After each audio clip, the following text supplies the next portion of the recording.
Hello, I'm Julia. Welcome to the MindMatters panel. In 1997, British anarcho-punk band Chumbawamba released their hit song, Tub Thumping. It worked its way up the charts to become a #1 hit around the world. Its anthemic lyric, I get knocked down, but I get up again, was as true then as it is today. Well, perhaps not for Chumbawamba's music career, but still, certainly it is for the rest of us. And so building resilience with me today is clinical psychologist and family therapist Andrew Fuller. Hi, Julia. Teacher Narissa Rodriguez, Assistant Principal George Mazouris and teacher Martin de Klerk. But first, let's get some inspiration from Eagleton High. One thing we're at great pains to teach our students at Eagleton High is how to bounce back when things don't go your way. Take young Cameron, for example. Cameron moved up here from Launceston and he found it hard to make friends and he was a bit down.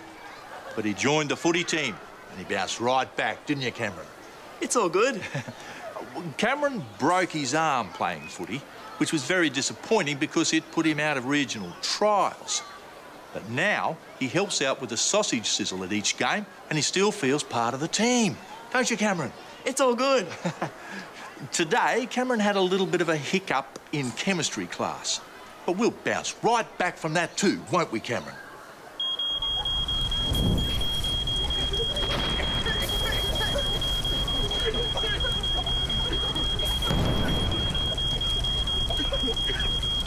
I'm going to have to phone that in.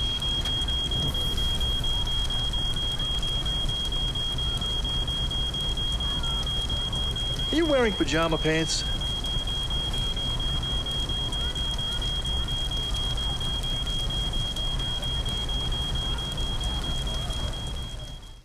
What? Look, sometimes you're in a hurry and you've forgotten to do the washing and you had nothing else to wear. It's so comfy though. What are some common life challenges that adolescents face? I think fitting in, finding the group that you're going to be with is a real challenge, because I know in the younger teenage years the kids sort of go from one group to another until they find their place and spot. And then I think as they get a bit older, they pretty much stick with a core group of 4 or 5 kids. But finding those 4 or 5 kids can take quite some time. A lifetime challenge at high school. Yeah. Finding their identity too. Yeah, and they sort of explore and that goes along with the groups too. So they might hang out with the muso group or hang out with the sports group or the ones interested in... Martin, or the drama group, sorry, the drama group as well. That we didn't have, yeah. Yeah, so sort of exploring those things. What do we mean by resilience? We hear it a lot. Well, I like to define resilience as the happy knack of being able to bungee jump through the pitfalls of life. Wow. So that when tough stuff happens, you've got something that kind of helps you rise above the pulling. That's right. And it's about that flexibility of being able to respond to whatever life throws up at you in different types of ways. And that requires you to call upon the outer and the inner aspects of your world.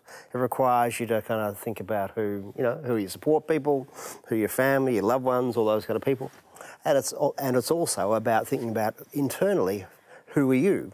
And what are your strengths? What are your capacities? What are your flaws as well? What are your vulnerabilities? What do you tend to do when you're overstressed? And is that self-defeating or useful? So it requires self-knowledge, but it also requires knowledge of being prepared to say, hey, would you mind helping me, George? Would you mind, I want to talk about this? Is that okay? Do you mind kind of if we spend some time together, Narissa, going for a walk and just having a bit of a chat about stuff?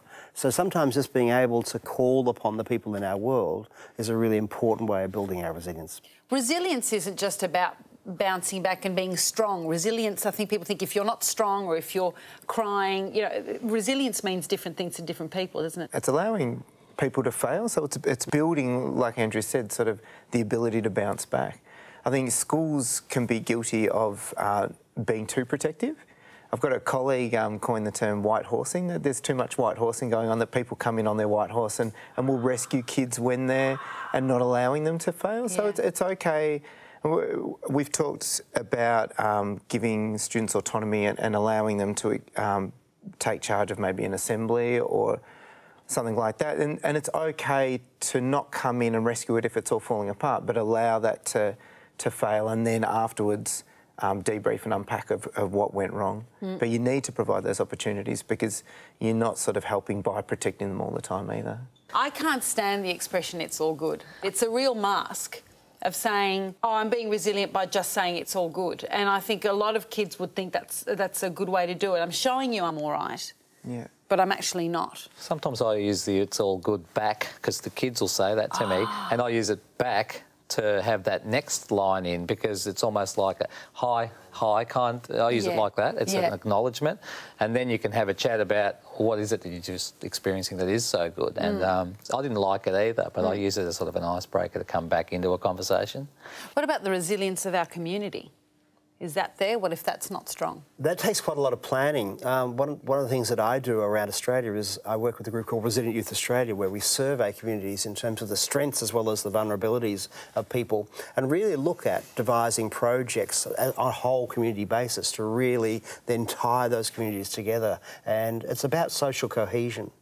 We know that basically when you live in a community where there's high levels of kind of friendliness, support and so on, it's not just a mental health benefit you get, people live longer.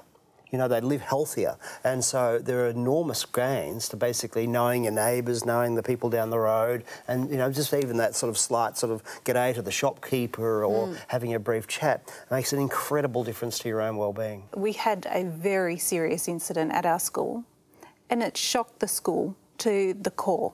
And for us to bounce back, we had to band together as a community. And it was about building social cohesion and about spending time together, supporting each other, listening when somebody had a problem, and trying to create a supportive relationship between not only our school but the wider community.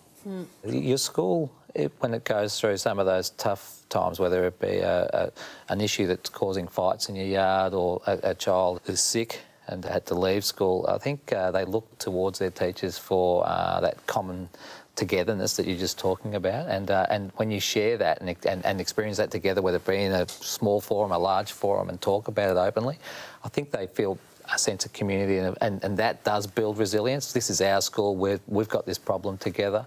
I know in the Multi-Pride program that we're running at our school, we're looking out for the kids that don't have a community, and so we say, you can join ours, or come and talk to us, we're there, this is our zone.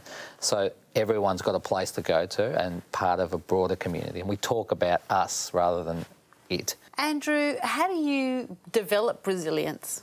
Well, developing personal resilience requires you to look back over your life from time to time and take a bit of a stock take in terms of what's gone well for you, what's gone not quite so well, and to recognise that, well, you've managed to stay intact so far. You know, to really review what are those optimal growing conditions, basically the areas under which you yourself seem to thrive or flourish.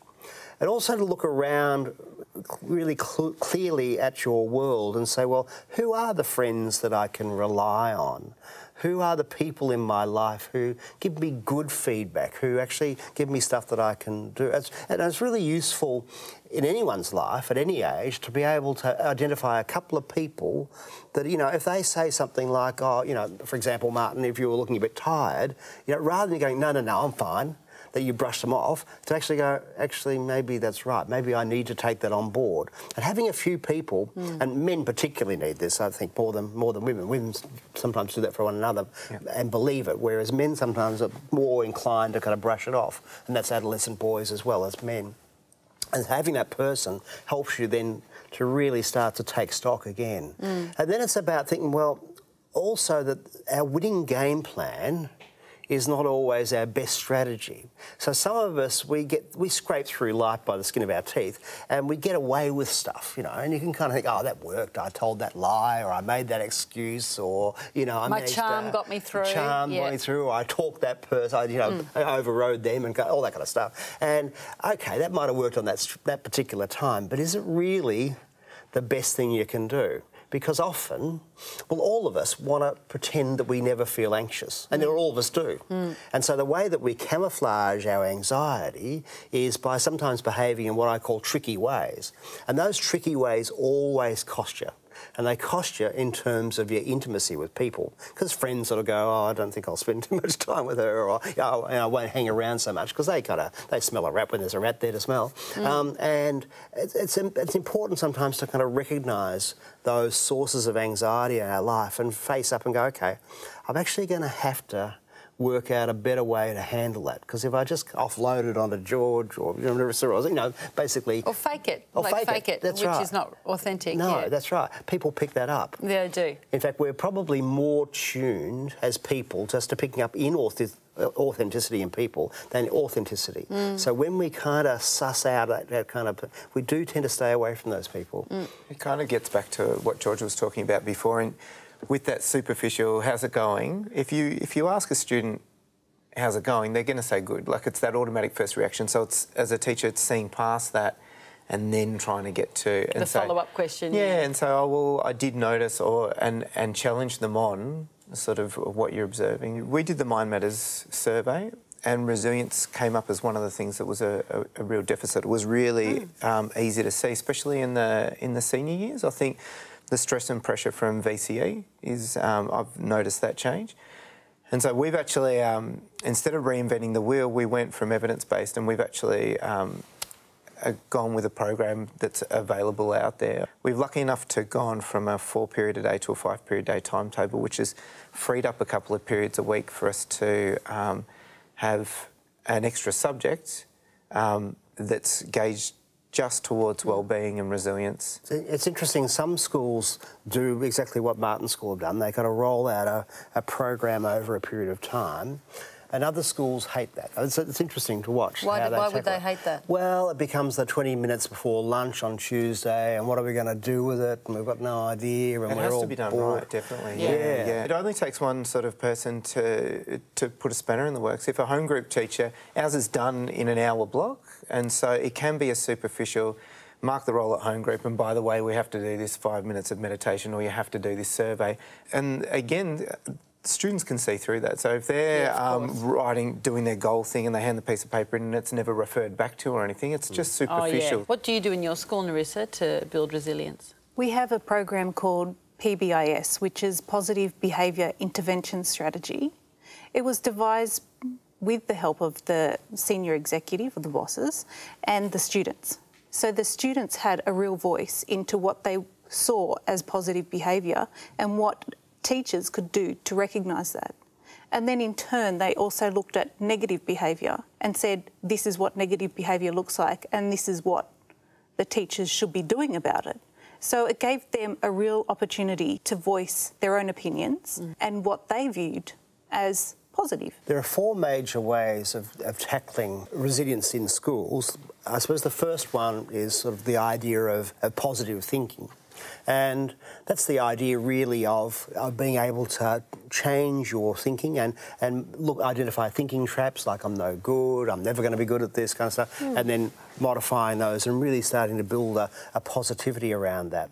That sometimes get criticised as a bit happy land. At the same time, it's not a bad way if you're feeling glum to kind of learn your way to, basically think your way out of it. Related to that is cognitive behaviour theory, the idea that basically our thoughts basically dictate our behaviour, and so by changing the way that we think about things, we basically change the way we view the world. So if you change the way you think about the world, then you change what you do, and that's also very powerful.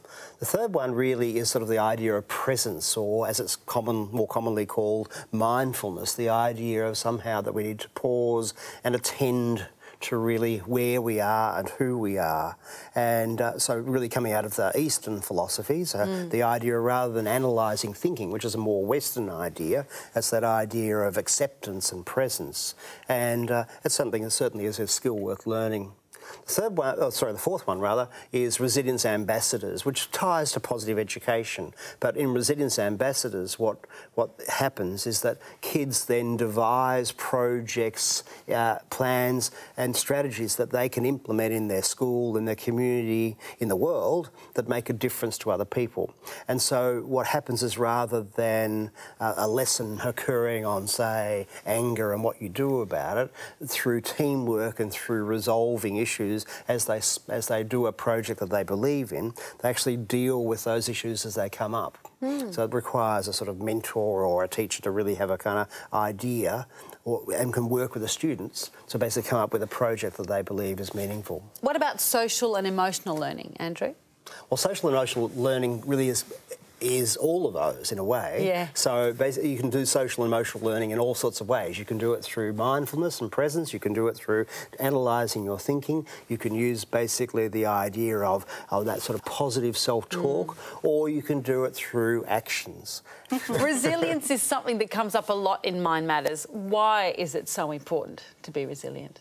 Well, we've all got a life. Because you'd fall down. That's right. Resilience is really what gives us the wherewithal to pick ourselves up, and we all have to do this from time to time. I know, this is the thing. It's like, just adolescence, everyone. I mean, it's... That's right. We're it's just the talking stuff about of life. It's the stuff of life. Exactly. So we all have to pick ourselves up from the odd occasion, dust ourselves off and go, oh, well, I buggered that up, or that didn't work out as well as I'd hoped, or, you know, basically, gee, I really stuffed that, and really kind of analyse it a bit and go, what am I going to do different this next time? Yeah. And if you don't do that, you don't grow as people. Failing's good. It is. As long as you keep going. To wrap up, here is a quote from novelist and playwright J.B. Priestley to remind us of the importance of building resilience in students. He wrote, "Like its politicians and its wars, society has the teenagers it deserves."